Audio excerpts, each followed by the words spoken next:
నమస్తే, welcome to Suman TV. నేను Girija. Piles ఈ జనరేషన్లో చాలా మందికి ఏర్పడుతున్న సమస్య. అది లేడీస్ అవనివ్వండి, జెంట్స్ అవనివ్వండి. ఇప్పుడు అలాంటి ప్రాబ్లమ్ సాల్వ్ చేసే ఒక సెంటర్ దగ్గరికి వచ్చేసాం. అదే doctor Sarajas ayurvedic anorectal centre. So ఇక్కడ డాక్టర్ వెంకటేశ్వర్లు గారు ఉన్నారు. So MS ayurvedic. So ayurvedic పరంగా ఎలాంటి ట్రీట్మెంట్ ఉంది అనే విషయాల్ని సార్తో మాట్లాడి తెలుసుకుందాం. నమస్కారం సార్. నమస్తే సార్. మామూలుగా అయితే పైల్స్ గురించి విన్నాము, లేకపోతే ఫిషర్ గురించి విన్నాము. మరి ఫిస్టులా అనేది ఇది ఎలాంటిది? అంటే మేజర్ ప్రాబ్లం అనుకోవచ్చు. అసలు ఏంటి ఫిస్టులా అంటే? మలద్వారంలో ఉన్నటువంటి సమస్యను చూసుకున్నప్పుడు పైల్స్, ఫిషర్, ఫిస్టులా అనేది క్లిష్టతరమైన సమస్య అనమాట. పైల్స్, ఫిషర్స్ అనేటివి సరే మనం తీసుకున్నటువంటి ఆహారపు అలవాట్లు వాటి వల్ల మనకి ఈ పైల్స్, ఫిషర్స్ కనిపిస్తూ ఉంటాయి. ఈజీగా కూడా ఉంటాయి ట్రీట్మెంట్స్, పెద్దగా ఇబ్బంది పడాల్సిన అవసరం లేదు. బట్ ఫిస్టులా వచ్చేసరికి ఏంటంటే చాలా క్లిష్టతరంగా ఉంటుంది. అది ఇన్ఫెక్షన్ అనమాట. సో మలద్వారం లోపల అందరికీ మనకి యాన్యుల్ గ్లాండ్స్ ఉంటాయి. అంటే మోషన్ వచ్చే మార్గం చుట్టూ కూడా మనకి మోషన్ ని కంట్రోల్ చేయడానికి కండరాలు ఉంటాయి. Internal sphincter and external sphincter అంటూ ఉంటారు. ఈ రెండింటి మధ్యలో ఒక యాన్యుల్ గ్లాండ్ ఉంటుంది. అక్కడ నుంచి మలద్వారం లోపలికి ఒక స్రావం అనేది వస్తూ ఉంటుంది అనమాట. ఎప్పుడైనా మనకి ఈ లోపల ఉన్నటువంటి ఏదైతే గ్లాండ్ డక్ట్ ఉంటుందో అది బ్లాక్ అయినప్పుడు ఆటోమేటిక్గా మనకి యాన్యుల్ గ్లాండ్ అనేది ఇన్ఫెక్ట్ అయ్యి బయట ఒక యాబ్సెస్ ఫామ్ అవుతుంది. అట్లయిపోయి మనకి బయటికి చీములాగా రావడం కానీ ఒక హోల్ లాగా ఏర్పడి అక్కడ నుంచి పసు రావడం కానీ జరుగుతుంటుంది అనమాట. సో ఫిస్టులా అని ఎందుకంటారంటే మామూలుగా రెండు ప్రాంతాలని కలుపుతూ ఒక చిన్న నాళం లాంటి కుండు ఎక్కడున్నా దాన్ని ఫిస్టులా అంటారు.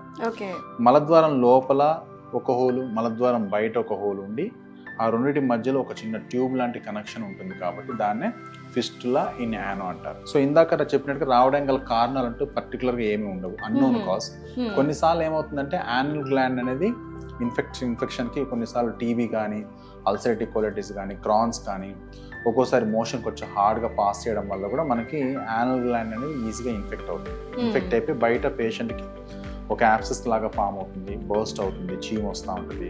లేదంటే ఒక చిన్న పింపుల్ లాగా ఏర్పడి అక్కడ నుంచి అయినా సరే పేషెంట్కి ఆన్ అండ్ హాఫ్గా ఒక తడి లాంటిది అనేది ఏర్పడుతూ ఉంటుంది. సార్, మరి ఫిస్టులాకి మెయిన్ రీజన్స్ ఏంటి రావడానికి? మెయిన్ వచ్చేసి మనకి ఇందాక చెప్పినట్టుగా అన్నోన్ కాజ్. ఒక విధంగా చెప్పాలంటే రీజన్ అంటూ ఏమి లేదు.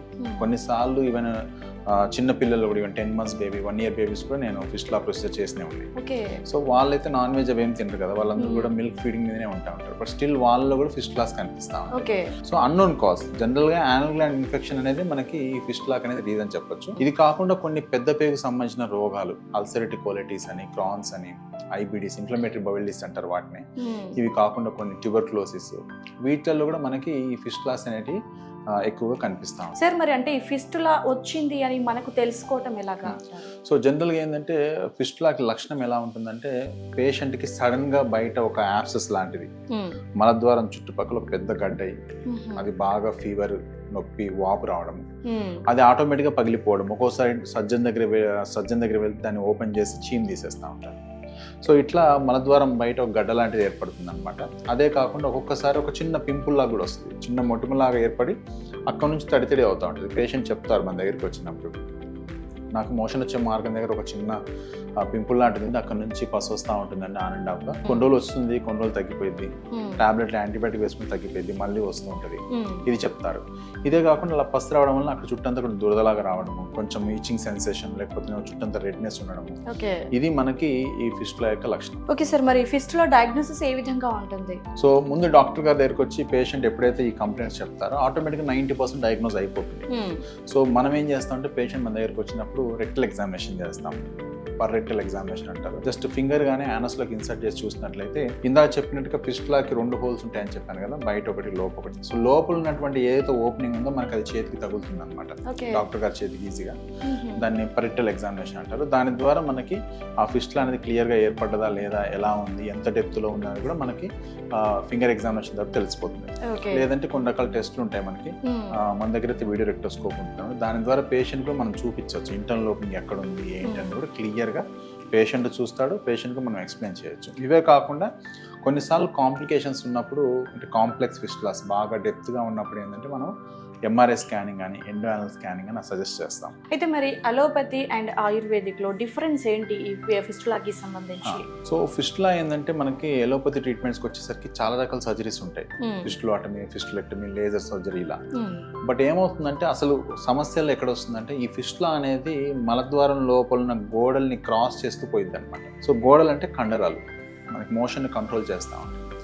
ఎప్పుడైతే మనం ఏదైనా ఓపెన్ సర్జరీ చేస్తామో, బాగా ఓపెన్ చేసి ఫిస్టులాటమీ అంటారు, ఓపెన్ టెక్నిక్, ఫిస్టులెక్టమీ అంటారు, టోటల్గా ట్రాక్ రిమూవ్ చేయడం. ఈ రిమూవ్ చేయాల్సి వచ్చినప్పుడు ఏమవుతుందంటే మలద్వారంలో కండరాలను కట్ చేస్తే తప్ప లోపలికి వెళ్ళదు. ఓకే. అలా కట్ చేసినప్పుడు మోషన్ కంట్రోల్ పోతుంది పేషెంట్కి. వాళ్ళు ఎక్కువసేపు మోషన్ ఆపుకోలేరు. ఇంకా బయటికి వెళ్ళినప్పుడు వాళ్ళకి తెలియకుండానే మోషన్ వచ్చేసేయడము, వాళ్ళకి తెలియకుండా గ్యాస్ లీక్ అవ్వడం ఇలా అవుతుంది అనమాట. అందువల్ల సర్జరీస్లో ఏంటంటే సగం చేసి రిమూవ్ చేయడము, క్లీన్ చేసి వదిలేయడం జరుగుతుంది. మళ్ళీ రికరెన్స్ అవుతా ఉంటుంది fistula. So even laser procedure ద్వారా చేసినా కానీ మనకి ఏమైందంటే లోపల ఉన్నటువంటి హోల్ సరిగా మానకపోవడం వల్ల, యానల్ గ్లాండ్ సరిగ్గా డిస్ట్రక్ట్ అవ్వకపోవడం వల్ల మళ్ళీ మనకి రికరెన్స్ అనేది కనిపిస్తూ ఉంటుంది అన్నమాట ఫిస్టులాస్లో. ఆయుర్వేదంలో వచ్చేసరికి మనకి క్షారసూత్ర అనే ఒక విధానం ఉంటుంది అనమాట. అది అతి ప్రాచీనమైన పద్ధతి, బట్ WHO అప్రూవ్డ్ టెక్నిక్ అది. సో దాని ద్వారా మనం ఈ ఫిస్టులాని కానీ మనం ట్రీట్ చేసినట్లయితే ఈ మలద్వారంలో కండరాలు డిస్టర్బ్ అవ్వవు అండ్ మోషన్ కూడా కంట్రోల్ ఉంటుంది. పేషెంట్కి మళ్ళీ రికరెన్స్ అనేది ఉండదు. అండ్ ఈ పద్ధతి ఏంటంటే మనం ఆడి వరకే చిన్న మత్తిచ్చి చేయొచ్చు. కొంచెం డిస్కంఫర్ట్ అది ఉంటుంది, బట్ ఒక 6 to 8 weeks లోనే ఎంత పెద్ద కాంప్లెక్స్ ఫిస్టులు అయినా మనం ఈజీగా ట్రీట్ చేయొచ్చు అండి. సో ఆయుర్వేదిక్ పరంగా మనకి పర్మనెంట్ సొల్యూషన్ దొరుకుతుంది. డెఫినెట్గా 98 to 99% మనకి క్షారసూత్ర విధానం ద్వారా ఎలాంటి ఇబ్బంది లేకుండా ఫిస్టులాని ట్రీట్ చేయొచ్చు. ఓకే, మరి ఈ ఫిస్టులాకి వచ్చేసరికి అంటే మెయిన్ గా మెయిల్ ఫీమేల్ అంటే కిడ్స్ లో కూడా వస్తుంది అన్నారు మీరు. సో ఏ ఏజ్ గ్రూప్ వాళ్ళలో ఎక్కువ కనిపిస్తుంది? సో జనరల్ గా అయితే మేము చూసింది ఏంటంటే ఏజ్ గ్రూప్ తో అయితే సంబంధం లేదు, కనిపిస్తూనే ఉంటుంది అందరిలో కూడా. కాకపోతే ఏంటంటే కంపారిటివ్లీ ఫీమేల్ మేల్ పేషెంట్స్ లో కాంప్లెక్స్ ఫిస్టులాస్ చాలా ఎక్కువ. ఓకే. అంటే బాగా స్పింటర్ ఇన్వాల్వ్మెంట్ కానీ బాగా డెప్త్ గా ఫామ్ అవడం అనేది కాంప్లెక్స్ ఫిస్టులాస్ అన్ని కూడా మేల్ పేషెంట్స్ లోనే చాలా ఎక్కువ. ఫీమేల్ లో వచ్చినా కానీ అవన్నీ కూడా సింపుల్ ఫిస్టులాస్ ఉంటా ఉంటాయి. ఓకే. వాటిలో ఎక్కువ శాతం ఏంటంటే వాళ్ళకి ఆఫ్టర్ డెలివరీ మనకి కట్ లాగా అయిపోయి ఫిషర్ నుంచి ఏర్పడే ఫిస్టులాసే ఎక్కువగా ఉంటాయి. అంటే మేల్ లోనే ఎక్కువగా కనిపించడానికి వాట్ ఈస్ ద రీజన్? అట్లా అంటూ ఏం లేదు, there is unknown cause. Actual తెలియదు ఇది ఎందుకు వీళ్ళని ఎక్కువ వస్తుందని మనం చెప్పడానికి ఉండదు. మేబీ వాళ్ళు ఎక్కువగా బయట తిరగడం, లేదా బయట ఫుడ్ ఎక్కువ తీసుకోవడం, వాటి వల్ల కూడా వాళ్ళకి ఫిషర్స్ ఈ పైల్స్ అనేది ఎక్కువగా ఉంటాయి. కాబట్టి ఇట్లా ఫిషర్ పైల్స్ ఉన్నప్పుడు కూడా మలద్వారం లోపల వాప్ ఎక్కువగా ఉంటుంది. సో అట్లా ఉన్నప్పుడు మేబీ యానల్ గ్లాండ్ త్వరగా ఇన్ఫెక్ట్ అయిపోయి మనకి వీళ్ళకి ఫిస్టులాస్ అనేవి మేల్ ఎక్కువ కనిపిస్తుండొచ్చు. Okay sir. అయితే మరి ఫిస్టులా అనేది ఓన్లీ సింగిల్ టైప్ లేదా ఇందులో కూడా వేరే చాలా రకాలు ఉంటాయి. గ్రేడ్ 1 సింపుల్ ఫిస్టులా, ట్రాన్స్మిటరీ ఫిస్టులా, సూపరాలివేటరీ ఫిస్టులాస్, ఇట్లా డిఫరెంట్ టైప్ ఆఫ్ ఫిస్టులాస్ ఉంటాయి అన్నమాట. ఇవి ఏంటంటే కాంప్లెక్స్ బట్టి మనకు grade 1, grade 2, grade 3, grade 4, grade 5 వరకు కూడా ఉంటాయి. ఓకే. సో ఆ పేషెంట్ కండిషన్ బట్టి, ఆ గ్రేడ్ బట్టి మనము ట్రీట్మెంట్ ప్లాన్ అనేది ఉంటుంది. Okay sir. అయితే ఈ ఆయుర్వేదిక్ సెంటర్ నుంచి వెళ్ళి అంటే ఆల్మోస్ట్ మీరు చాలా మందికి సర్జరీస్ కానీ లేదంటే ఆయుర్వేదిక్ మెడిసిన్ కానీ ఇచ్చేసి ఉంటారు. సో చూసే వ్యూవర్స్ కి చెప్పాలి అని అంటే మెయిన్ గా ఎలాంటి జాగ్రత్తలు పాటించాలి అంటారు? అండ్ ఆల్సో ఆయుర్వేదిక్ ట్రీట్మెంట్ పరంగా వ్యూవర్స్ కి ఏం చెప్తారు? సో ఎట్లా ఉంటుందంటే మనకి మీకు ఈ పైల్స్, ఫిషర్, ఫిస్టులాస్ లో ప్రొసీజర్ చేయాల్సి వచ్చినప్పుడు ఏంటంటే దాని యొక్క రూట్ కాజ్ ప్రాపర్ గా తెలుసుకోవాలి. ఫస్ట్ రూట్ కాజ్ తెలుసుకుని దాన్ని ప్రాపర్ గా డయాగ్నోస్ చేసి మనము ట్రీట్మెంట్కి వెళ్ళాల్సి వస్తుంది అన్నమాట. ముఖ్యంగా ఫిస్టులాకి వచ్చినప్పుడు ఏమవుతుందంటే మీకు అక్కడ ఉన్నటువంటి కండరాలు ఉండడం వల్ల ఏంటంటే దాన్ని ట్రీట్మెంట్ అనేది సరిగ్గా చేయకుండా ప్రాపర్గా ఉన్నప్పుడు మళ్ళీ రికరెన్స్ అవుతా ఉంటుంది. మన దగ్గర ఎట్లా ఉంటుందంటే ప్రాపర్గా పేషెంట్ని వీడియోరెక్టోస్కోపీ ద్వారా ఎగ్జామినేషన్ చేసి డయాగ్నోస్ చేసిన తర్వాత అవసరమైతే కొన్ని ఇన్వెస్టిగేషన్ కూడా రాస్తాం. అవన్నీ రూల్ అవుట్ చేసుకొని మనకి ఈ క్షారసూత్ర విధానం ద్వారా మనం చేసినట్లయితే డెఫినెట్గా 100% రికరెన్స్ అనేది ఉండదు. పేషెంట్కి మళ్ళీ ఈ ప్రాబ్లం లేకుండా హ్యాపీగా ట్రీట్ చేయొచ్చు. డాక్టర్, మరి fistula and piles and fissure ఇవన్నీ చూసుకున్నప్పుడు సో మేజర్గా ఫిస్టులా అనేది కొంచెం క్లిష్టతరంగా ఉంటుంది అని అన్నారు కదా.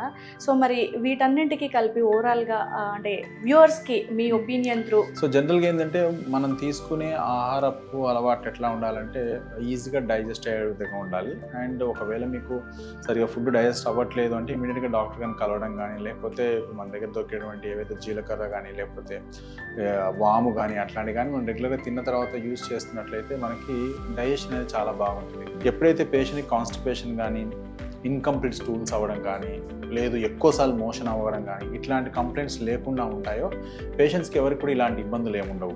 కాబట్టి మనం తీసుకునే ఆహారపు అలవాట్లో డెఫినెట్గా నాన్ వెజ్ అనేది కొంచెం తక్కువగా ఉన్నట్టు చూసుకోవాలి. స్పైసీ అనేది తక్కువ ఉన్నట్టు చూసుకున్నట్లయితే, వాటర్ కంటెంట్ ఎక్కువ ఉన్నట్టు చూసుకున్నట్లయితే మనకు స్టూల్ అనేది ఫ్రీగా పాస్ అవుతుంది. ఎక్కువసేపు కంపౌండ్ మీద స్పెండ్ చేయాల్సిన అవసరం లేదు. దీంతో పాటు స్ట్రెస్ లెవెల్స్ కూడా తక్కువ చేయడం, కొంచెం ఎక్సర్సైజ్ చేయడం కానీ, యోగా ఇట్లాంటి చేసినట్లయితే పేషెంట్స్కి ఇలాంటి ఇబ్బందులు అనేది రాకుండా మనం జాగ్రత్తలు తీసుకోవాలి. సో ఆఫ్టర్ ట్రీట్మెంట్ అయితే వాళ్ళకు డైట్ లాంటిది ఏమి నో నీడ్ పెద్దగా ఏముండదు, డైట్ అంటే ఏముండదు. కాకపోతే కొంచెం స్పైసీ అవి మాత్రం కొంచెం తక్కువ చేయమని చెప్తా ఉంటాం. Thank you so much sir, చాలా ఇన్ఫర్మేటివ్ ఇన్ఫర్మేషన్ అందించారు మా వ్యూవర్స్ కోసం. Thank you so much. Thank you.